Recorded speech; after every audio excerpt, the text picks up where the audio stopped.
Brokerages divided नजर आएंगे आपको। Good morning to you and good morning everyone. Burstein और नोमुरा थोड़ा न्यूट्रल साइड पे है, कॉशियस साउंड कर रहे हैं, वहीं मॉर्गन स्टैनली थोड़ा पॉजिटिव है, ओवरवेट की कॉल आई उनकी तरफ से। पहले ये समझ लेते हैं कि न्यूट्रल की कॉल क्यों आ रही है, कॉशियस क्यों साउंड कर रहे हैं, जो कि आप भी मेंशन कर रहे थे।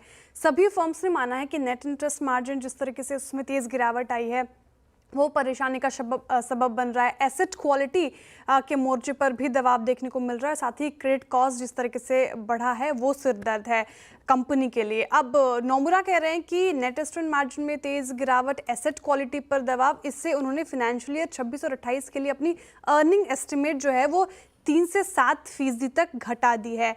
कह रहे कि पैट कुछ हद तक कम खर्चों की वजह से ठीक रहा, लेकिन क्रेडिट कॉस्ट सिरदर्द है ही, और जिस वैल्यूएशन पर भी कोटक महिंद्रा बैंक ट्रेड कर रहा है वहां से कुछ और अपसाइड पोटेंशियल दिख नहीं रहा उनको। बर्स्टिन भी यही मान के चल रहे हैं। इनफैक्ट वो कह रहे हैं कि जबकि लोन ग्रोथ अगर आप देखें तो यहाँ पे 14% की बढ़ोतरी में देखने को मिली, इसके बावजूद ईपीएस जो है वो 7% गिरा है, एडजस्टेड ईपीएस, और वैल्यूएशन को लेकर भी चिंता बर्स्टिन ने जताई है। मॉर्गन स्टैनली ओवरवेट हैं और टारगेट प्राइस भी अच्छा खासा बढ़ा है, उन्होंने 2600 रुपये प्रति शेयर का टारगेट प्राइस रख दिया है, यानी कि लास्ट ट्रेडिंग प्राइस से आप कंपेयर करें तो 22% का upside potential Kotak Mahindra bank में मॉर्गन स्टैनली को नजर आ रहा है। क्या अच्छा लग रहा है? तो वो कह रहे हैं कि लोन ग्रोथ इंडस्ट्री से अगर कंपेयर करें तो वो बेहतर स्थिति पे। माना उन्होंने बात की नेट इंटरेस्ट मार्जिन में जिस तरीके से गिरावट आई है वो निराशाजनक है, लेकिन वो कह रहे हैं कि Q3 से यहाँ पे सुधार देखने को मिल सकता है। Q2 में और मुश्किलें रहेंगी और मार्जिन्स गिरेंगे, लेकिन Q3 में सुधार देखने को मिल सकता है और डिपॉजिट्स पर ब्याज धीरे धीरे घटेगा, CRR कटौती का फायदा भी होगा, लोन मिक्स में भी सुधार, ग्रोथ देखने को मिलेगा। तो मॉर्गन स्टैनली बेसिकली अगर मैं निष्कर्ष निकालूं तो लॉन्ग टर्म के लिहाज से इसको पॉजिटिव मान के चल रहा है। नियर टर्म में फिलहाल कुछ दिक्कतें हैं। नियर टर्म जी, रिपोर्ट आई और ब्रोकरेजेस ने काफ़ी नेगेटिवली रीड किया है इस अनाउंसमेंट को। सिटी और जेफरीज काफ़ी कॉशियस साउंड कर रहे हैं। सिटी ने तो सेल की कॉल दे दी है, टारगेट प्राइस भी ट्रेडिंग प्राइस के नीचे रख दिया है। जेफरीज भी काफ़ी कॉशियस साउंड कर रहे हैं और दोनों का ही मानना है कि वर्कफोर्स में 2% की कटौती नियर टर्म डिलीवरी पर असर डालेगा। हालांकि कंपनी ने अभी मेंशन नहीं किया किस वजह से ये हो रहा है, AI को तो इस स्टैक में रखा ही नहीं है, लेकिन जेफरीज कह रहे हैं कि इससे सेंटिमेंट काफ़ी ख़राब होगा और लॉन्ग टर्म में अगर आप देखें तो एम्प्लॉयज़ और छोड़ के जा सकते हैं, यहाँ पर इजाफा देखने को मिल सकता है। ज़्यादातर डील्स अब कॉस्ट ऑप्टिमाइजेशन और AI प्रोडक्टिविटी से जुड़ी हुई होंगी।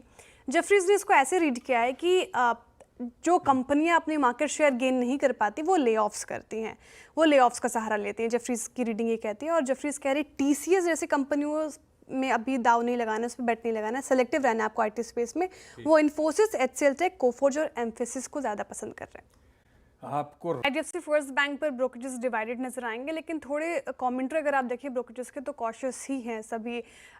JP मॉर्गन न्यूट्रल की कॉल 65 का टारगेट प्राइस, IDFC फर्स्ट पे होल्ड की कॉल नवामा की तरफ से 68 का टारगेट प्राइस, और एक बाई की कॉल भी आई है और आपके स्क्रीन पर जेफरीज बाई की कॉल दे रहे हैं। सभी मान के चल रहे हैं Q1 में मुनाफा तो ठीक रहा, लेकिन ट्रेंडिंग इनकम की वजह से बैंक की कोर परफॉर्मेंस कमजोर रही। नेट इंटरेस्ट मार्जिन में 24 बेसिस पॉइंट की गिरावट, कोर फी इनकम सिर्फ 9% बढ़ा साल दर साल, जो कि कमजोर ग्रोथ दिखा रहा है। रेवेन्यू ग्रोथ भी 6% रही और ऑपरेटिंग खर्च तो 11% साल दर साल बढ़ा है, जो कि एक पॉजिटिव ट्रिगर है। अब लोधा पर न्यूट्रल की कॉल आ गई है और 1300 के टारगेट प्राइस JP मॉर्गन दे रहे हैं। वो कह रहे हैं कि फ्री कैश फ्लो जनरेशन धीमा रहा है, Q2 की गाइडेंस भी थोड़ी कमज़ोर रही है, और आप इस मोर्चे पे देखें तो Q1 में फाइनेंशियल 26 में प्री सेल्स के नंबर की बात करें तो 4450 करोड़ रही। EBITDA मार्जिन भी 33% तक बना रहा है, तो ओवरऑल नंबर्स ठीक ठाक लग रहे हैं, इसलिए न्यूट्रल की कॉल कोई बड़ा अपसाइड पोटेंशियल और ट्रिगर उनको नजर नहीं आ रहा फिलहाल। रखिए दोनों स्टॉक्स